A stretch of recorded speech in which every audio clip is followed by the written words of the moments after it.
the thing is, do not be afraid to fail. You have to risk. You have to take the chance. Kasi yung failure naman, it's not if it's when. Lahat tayo magfe-fail. At some point. Oo, at some point, yes.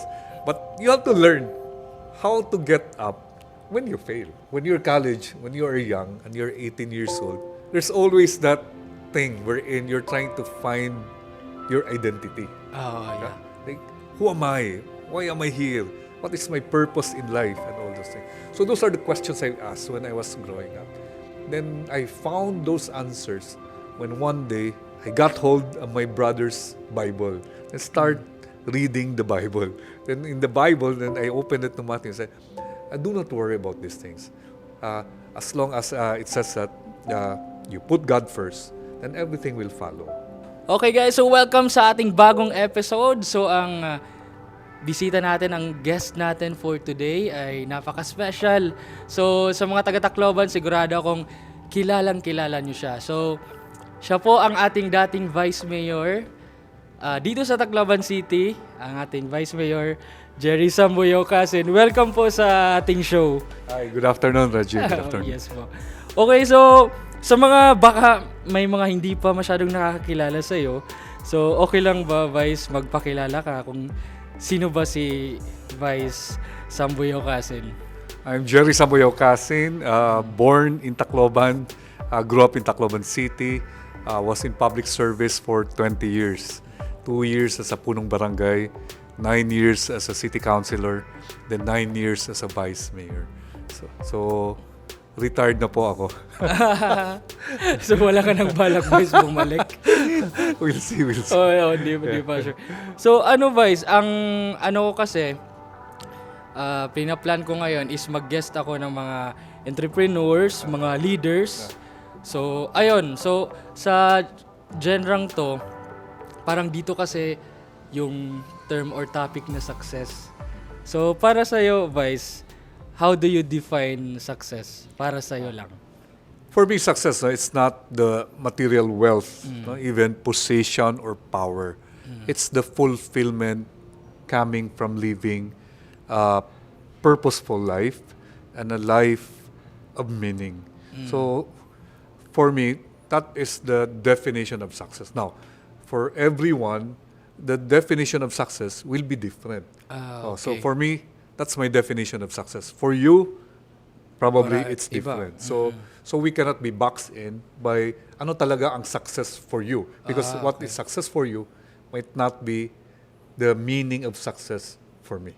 So ang ibig bang sabihin, Vice, dapat makilala din natin yung sarili natin para malaman natin kung ano ba talagang fulfilling or success para sa atin.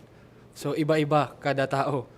Yes, for me there's a divine calling wherein with the skill set that you've been given, the God-given gift and talent na gagamitin mo. And if you use that for a purpose, then for me that is success. Okay. Maraming beses ka nang nanalo as a public servant. So kilala ka ng maraming tao. Kahit nga sa social media, parang pansin ko, Vice, ang dami mong followers. Oo. So, pero hindi natin maiwasan, kahit ako personally na nag-vlog ako, gumagawa ako ng content, meron talagang mga tao na hindi natin ma-please. Of course. Diba? So, how do you handle criticisms? Lalong-lalo na nung nandyan ka pa sa position. So, maraming nag-uupo siguro sa'yo. Maraming nagsasabi ng negative or chinichismis ka. Kumbaga, lilibak ka, waray-waray. Oo, how do you handle that? As a public servant, you have to be open to all criticisms. No? Okay. Now, there are constructive criticisms, and then there are criticisms that will just put you down. Example, you're here, you're doing content and all. No? Definitely, may mga bashers. So, for me, as a public servant, no, even now in the private sector, no, so you check it out. No? So you have to have discernment whether this criticism and the source, di ba? Kung sino nagsasabi yan. If you will not take advice from him na nag-criticize sa'yo, then don't take his criticism so seriously. Di ba? But then if you listen naman to people who really is concerned about you, then may criticism siya, then you take it into heart. Baka you need to change. Oo. So if it's true, then change. But if it's not true, then the source is questionable, then ignore it. Kasi there are people who will never believe in your dreams. So, Kaya they will tell you that, hindi mo kaya yan. Di rin pwede yan.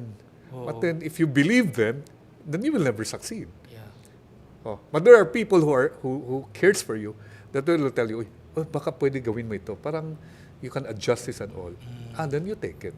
So that Okay. you will become a better person. Okay. So, depende pala kung saan nanggaling yung criticism. Depende kung saan galing din, kung sino.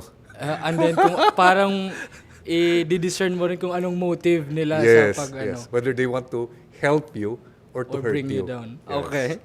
Ayun naman, I'm sure marami ka ng achievements siguro in life, mga success. Pero, I'm just gonna ask this, if meron ka bang naalala na, kumbaga parang for you, parang biggest failure mo siya, or yung parang down na down yung life mo at that point. So kung pwede niyo pong kung pwede niyo pong i-share sa amin. When I started my first business, Okay. I lost money. Di ba? Really? Oo. Mga anong year po ito? That's when I was in the 90s. Okay, In the 90s pa. So I was starting out in my business. Then, it failed. Then, during Yolanda, ang mga business ko, kinloot. I opened a small, parang mini grocery, may merkado. Then, my warehouse, it was looted after Yolanda. Yeah. And probably, politically, the last election, that was my biggest. Okay. That's my biggest loss. No? I imagine mo, ever since I entered politics, as a punong barangay, as a city councilor for 3 terms, as 3 terms as vice mayor, I've never lost. But when I ran for the highest position, nako, I didn't win. So that is part of failure. But that failure naman, it's not something that's fatal naman. It doesn't have to define you. Yeah. Kasi you can always learn from your failures. Okay. And that makes you into a better person. Ano po kaya naman yung na-learn mo sa failure mo nung latest yes, na election? You learn naman, no, that even if you do everything, no, you give your best, the outcome is not in your hands. Sa bagay. Oo. So you learn to accept it.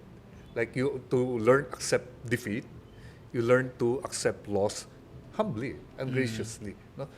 It's like after you lost, ang daming reklamo, ang daming complaints. So you'll never hear me talking publicly against anything, no, or against anyone after the elections. Kasi that's not who we are. So I think one is acceptance. Then secondly, you have to move on. And then you learn something that probably God has a better plan for you. I think with that, I think you can always be resilient. Okay. The same way sabi ko nga, if you have gone through Yolanda, like all of us, taga Tacloban, if you have survived Yolanda, then you can survive anything. And So dapat merong positive lang lagi sa mind natin. yeah, positive and always resilient. Okay. Yeah. Ngayon, Vice, ano po ba, nasa anong industry nyo, ang mga businesses nyo po? After the elections, Oo.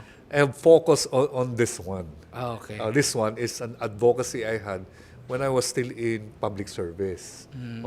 So when I was in public service, they asked me, why is it daw in the city of Tacloban, there is no historical museum?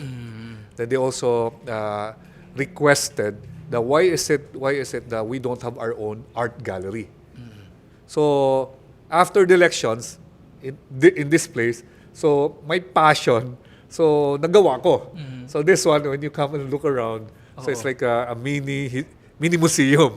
Tama, And if you go down, there's an art gallery supporting our local artists. So ito nang pinagbibisihan na natin ngayon.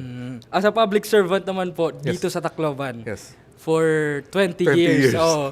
So, I'm sure marami ka nang napansin dito sa Tacloban or kung anong mga pwede pang baguhin or improve dito sa Tacloban. So, kung meron kang chance, Vice, though wala ka naman sa position ngayon, pero if ever you have that chance na mayroong pinaka-importanting bagay, pinaka-priority kumbaga, na pwedeng paglaanan ng pansin or improve, ano kaya yon dito sa city natin para mas lumago ang Tacloban? I think at the end of the day, I think it's the basic services. Example, water. Okay. Until today, may portions of the city, problema pa rin ang tubig. Oh, So you mahina. have to address that. Example, dito lang sa Tacloban siguro may 6 to 6 na brownout or Okay, blackout, di ba? okay. That's, if you do it in Cebu or in any HUC dito sa Pilipinas, Hindi pwede. Hindi pwede yan. Maraming malulugi. Oo, then it's unacceptable. Pero in the city of Tacloban, you still have those 6 to 6 blackout. That shouldn't be the case. Then you have to create employment para yung graduates dito, the young ones, the millennials, or the Gen Z, will stay here. For example, BPO. That's an industry that we need to look into. Sayang na they have to go to Bacolod, Dumaguete, Davao, Cebu, para makapasok lang as call center agents. But why can't we do it here? No? So siguro that should be addressed also. So basic na we're in what will make people stay here. Example, tourists. We talk of tourists. When they come to Tacloban City, ano pang pwede ipakita natin sa tourists? Oo. So, kasi San Juanico Bridge. Dati, longest bridge in pero Asia. ngayon- Ngayon, hindi na. Dati, longest bridge in the Philippines. Ngayon, hindi na. Na rin, no? So what will make tourists stay in Tacloban? Kasi nagiging daanan lang tayo. Oo. So I think that those are the things that, given a chance, no, I could focus on that. The basic services, health services natin. No? Example, when you think of our hospital, city hospital, when you go to the city hospital, nako, why is the city hospital like that? Diba? We can improve the city hospital. So I think those things, no, basic services pa rin. At the end of the day, kailangan natin ayusin. Okay. Yeah. Medyo nag-research kasi din ako about sa'yo, guys. So, ikaw po ay businessman, at the same time, public servant before. Yes. And I heard you're also a pastor. Yes. So, kung papapiliin ka sa tatlo, ano kayang pinaka-favorite mo doon na role or something? There's no favorite, no? But then there's a balance of it. No? When I was still living in three worlds. And in those three worlds, business, politics, and religion, makikita mo, they operate on different systems. Oo. So, example, business, you're catering to your clients and customers. But when you are in public service, constituents naman. Okay. Pero kung nasa church ka, yung congregation naman. So, those things are still service. But they operate Iba-iba lang. Oo. on a different system. Kasi example, business, you operate for profit. Yeah. Pero sa public service, hindi mo pwede gawing negosyo. Okay. And that's the reason why you look at our country, di ba? No? Kasi pag ihalo mo na ang negosyo sa politika, or you look at public service as a way of business, Yeah. then doon ka tayo. Doon no? nakakaproblema. Nagkakaproblema. In the same way with church. So you don't do church Gawing business din. doing business. Oo. Hindi mo pwede gawing negosyo ang simbahan. So, So, iba-iba that's- sila Iba-iba dapat. yan. Yeah. So wala kang favorite talaga. Kumbaga, depende lang. Iba-iba ang structure lang ng kada category. Yeah. On the worlds that you operate in, politics, business, religion. But at the end of the day, your identity is, for me personally, is that I am a Christian first before I am a businessman or a public servant. So who am I as a Christian? The values, the belief that I have, those are important. So whether you are in public service, whether you are in business, at the end, you still hold on to the Christian values and beliefs. Okay. So kung okay lang may tanong, Vice, kailan po kayo na-open up sa Christianity, sa pagiging Christian Yeah. po? When I was in college, no? When you're college, when you are young and you're 18 years old, parang there's always that thing wherein you're trying to find your identity. Oh, Yeah? yeah. Like, who am I? Why am I here? What is my purpose in life? And all those things. So those are the questions I asked when I was growing up. Then I found those answers when one day uh, I got hold of my brother's Bible and start reading the Bible. Then in the Bible, then I opened it to Matthew and said, do not worry about these things. As long as it says that you put God first, then everything will follow. Say, seek first the kingdom of God, and all these things shall be added. So that was a realization that, wow, why am I doing this and all these things? When I find my identity in Jesus Christ. Not in power, not on my wealth and everything, except based on my relationship with Jesus. So that opened up everything for me. Okay. So until I went to public service, and that's Dala mo something pa that rin yung values. I brought that values here to public service. If not, kakainin ako ng politika. As businessman naman, kasi mostly ng mga tao, like sa public, iba ang kanilang perception about money. As a business person po, para sa inyo, ano po ba ang money? When you read the Bible naman, it doesn't say money is the root of all evil. Oo, yun But nga. that's what people believe in. It said money is the root of all evil. But when you read the Bible closely, it doesn't say that. It says the love of money is the root of all evil. So, hindi yung money alone. It's not the money itself. Now, I would say it's not only the love of money that is the root of all evil. It is the lack of money is also the root of all evil. When you look around us, our problem really, you look at marriages, you look at all things that we have. The number one problem really is the lack of money dito sa atin. And you see all the social evils that we have. Why are people doing this and all this stuff? Why? Kapos eh. We're always on the survival level. That's why one of our advocacy really is financial management. Kasi we have been trained, even in so many generations, wherein, sige, anak, mag-aral ka ng mabuti. Pagkatapos, Okay na. tapos hanap ka ng trabaho. But then, it's a different world now eh. Example, mag-ipon ka, ilagay mo sa alkansya mo and everything. Just save. But we have never been taught how to invest money. Yeah. Kasi survival level lang parati tayo. And I think this is the generation where we have to look around and say, wow, there's so much opportunities around us. Example, with internet. Just open up, even with this. Who would have thought in many years before na you can do this? Yeah. Create content and earn money. Hindi mo na kailangan maging artista para magkilala. Yes, diba? You don't have to go abroad to earn money. You can do this. So, kaya the opportunities are, but then we have to teach them to change that mindset. The mindset, the poverty mindset. Kaya our advocacy really is hopefully that Filipino families, hindi lang iikot lang, the cycle of poverty, you have to break that cycle of poverty. Hindi lang education. There is more to education.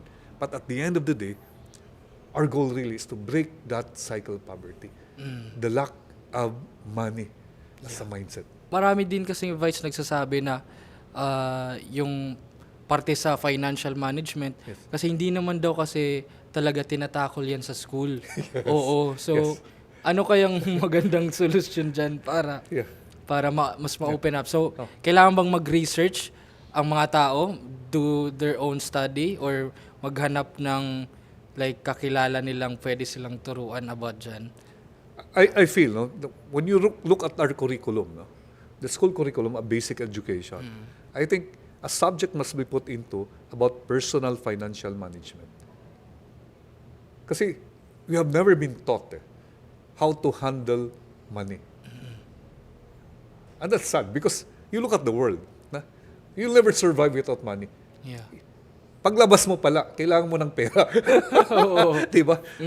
Pamasahe pa lang, kakain ka pa. And a lot of things there. But if you do not know how to handle money, the sad thing is this, and this is what I have seen. even when I was in government service. Pag-retirement, so I was there. Mag-retire na yung empleyado ng government, city government and all. Supposedly, when you retire, you should be happy. Kasi mag-retire ka na. Pero pag-retire nila, yung isa, umiiyak. Bakit? No savings at all. No savings at all. Baon sa utang. So yung retirement nga makukuha niya sa government, ubus na. Or baka pambayad lang. Pangbayad lang. Now, you have retired, you have no more work. Anong gagawin mo for the rest of your life? Tapos humina na yung katawan. Hindi ka na makapagtrabaho. And that is sad. So, but the thing that you see this is, it keeps on repeating why. Kasi once we retire naman, we expect our children naman yung kinikita nila, yung isusuporta sa atin. The parents. So they call it the sandwich generation. So they have their own family, they're supporting their kids, now they have to budget because they have to support the parents. So the cycle of poverty, iikot pa rin yan. Kasi walang pera matitira. And we have to break that cycle. So, yung ganyang mindset, Vice, hindi pala yan maganda. Yung parang ino-oblige talaga yung... So, kumbaga yung naiipit, kapag nagre-retire na yung parents, tas syempre, yung sinabi mo, yung iba, walang savings or yung bayad lang sa mga utang. So, yung naiipit, yung mga anak, para suportahan naman. So, dapat ba hindi dapat ganyan? For me, you have to prepare for your own retirement. So, dapat that hindi you will iasa not- sa anak. Mga Para anak. hindi iaasa lahat sa mga anak natin. You don't burden because they also have their own financial needs. Because they're building up their family also. And yung kawawa usually are the OFW. Oh.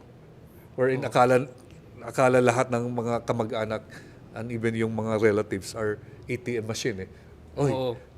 padala naman ng pera, mag-birthday ako, padala mag-fiesta, padala kung ano. So that is sad. So I think basic personal financial management would be very, very crucial. Okay. Ano kaya ang maibibigay mong advice sa mga gustong pumasok sa business? Marami kasing iba, mayroon silang magandang ideas, pero takot sila Yeah. na baka mag-fail sila or something. So ano bang maibibigay mong tips, lalo na sa mga starters? The thing is, do not be afraid to fail. You have to risk. You have to take the chance. Kasi yung failure naman, it's not if it's when. Lahat tayo magfe-fail. At some point. Oo, at some point, yes. But you have to learn how to get up when you fail. That's why never did I think that I would fail. But after my failure, the biggest failure, publicly, because I ran in an election. So everyone knows I didn't win. But then, the lessons I learned, I'm teaching the others now is that, well, all of us will fail. Kung failure lang, we compare our failures, mas grabe sa akin. It's very public. Oo. But then again, it's how you rise after you fall.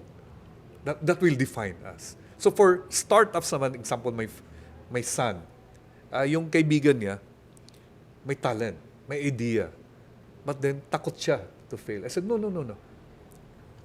Support your friend. Lend him some capital. So, tiyanggi lang. Oo. Then, the other day, usap kami. Well, his friend earned so much from that fail. But then, at the start, tentative pa siya. Oo. Nag-aalangan. But for me, if you have an idea, you look for people around. Because there are people around who will support you. Oo. Hindi lahat bashers naman. There's always one or two there who will help you out. Who will believe in your dreams, who will believe in your ideas, that those who, they will be willing to help you out. Okay. Oo. Kasi I look at it, even in college when I talk, they have good ideas. But yung mindset parati nila is that, ay, wala akong kapital. Always like that. No, ay, kulang yung kapital ko. But then, capital should not be your problem. Yung kulang naman dito sa atin are ideas. But when you have the right idea, people will be willing to support you. About naman sa love. So, nakikita ko na successful ang family mo and then Yeah, you're like a family man. So, as of the moment, nakikita ko sa generation namin ngayon na parang they don't trust love na. Kasi ibang-iba na daw kaysa sa traditional na kind of pag-ibig. So, ngayon parang medyo laro-laro na lang. So, if you have to give an knowledge or advice sa mga young people, lalong-lalo na sa mga, di ba madrama yung mga walang jowa daw, something ganun. Oo. So, anong masasabi mo about love para sa mga young people? I tell my kids, I have 3 children, and they're all mga adults. And always tell, I have also 1 daughter. I tell my daughter, said, it's better to be single rather than marrying the wrong person. So, in life, finding a lifetime partner is something that you pray for also. You have to work hard on that. No? But then, if you get into a relationship naman, it's not just marrying the right person. That you have to make sure that every day you cultivate that relationship. So, for the young generation, is that do not rush into love. Especially Valentine's Day, makita mo, no? Yung mga single, kasi magpa-firing squad na. No, nagdadrama and all, no? No. Yung Valentine's Day naman, once a year lang yan. And I see a lot even here, no? With chocolates, with flowers, with all the works and everything. But even sa wedding, no? You see, ang gagarbo ang mga wedding ngayon, no? Yung gown pa lang, wedding gown, reception, flowers and everything and all those. But what's most important or it's not the wedding. It's the day after the wedding. Diba? Your marriage. So you have to work on your marriage. And I think there's no secret to that. I said, when I went to politics, I said, no success in politics will ever compensate for failure in the home. Kasi nakita ko rin Like, ito ina-admire ko itong public servant. I see him on the news every day. Pero pagtingin ko sa family life na, broken family Then, what is success? Again, we go back to our kanina, the first. What is success to him? Like, success lang ba sa politics? Paano naman kung failure ka naman sa family life mo? Is it worth it? So for me, no amount of success in the workplace, whether in business or in politics or anything that you do, will ever compensate if you are a failure in your marriage, if you are a failure in your family. So continue to believe in love. Okay. But then you have to work on the notion that love is commitment to your partner for the rest of your life, till death do us part. I've heard sa mga news na maraming young people, lalong-lalo mga students, na though hindi naman natin, kumbaga,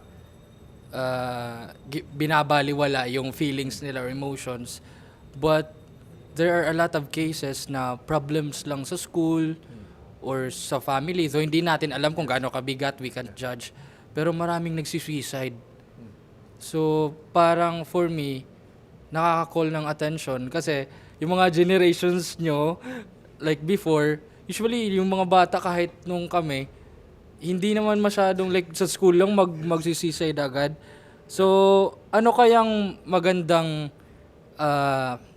i-influence or sabihin natin sa mga kabataan ngayon? Kasi parang medyo madali silang ma-down. I hope, Reggie, you'll also be an advocate of mental health. Kasi that's what we're trying to push right now. No? It's those mental health issues must be tackled with. Kasi the generation that we're living now is that we're in very fragile yung emotions. We're in the top 2 of mental health issue dito is anxiety and depression in the Philippines. Okay? There's a lot of issues. One, again, finances. Yan, stressors yan. Family relationships. Stressor din yan. No? So for a lot of young ones, you will see the family structure, they come from broken homes. So wala na yung support dyan. No? Okay? So they becomes very, very fragile. So my advice is that a lot of young people also are living without hope. There's no hope. The only reason you'll take your life is that you find there's no reason to live for. No reason at all. Ano pang silbi ko dito? No? Unless you find that reason for living, then konting problema, give up ka na. That's why in my job, in my life, it allows me to share also that our hope is not found in a lifetime partner. That's why sometimes they rush into relationship thinking that by having relationship, that is something that they could hold on to. But then relationships are fragile and all. No? So hindi, not someone, not anything, not a new cell phone, but in a relationship with our Lord and Savior Jesus Christ.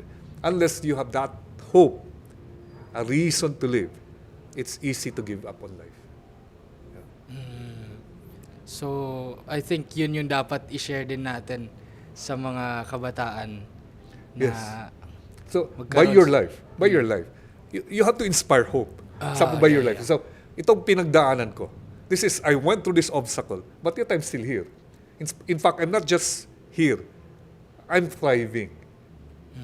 So, with your content, with your life story also, your narrative, with your story, you're telling them, there is hope in this world.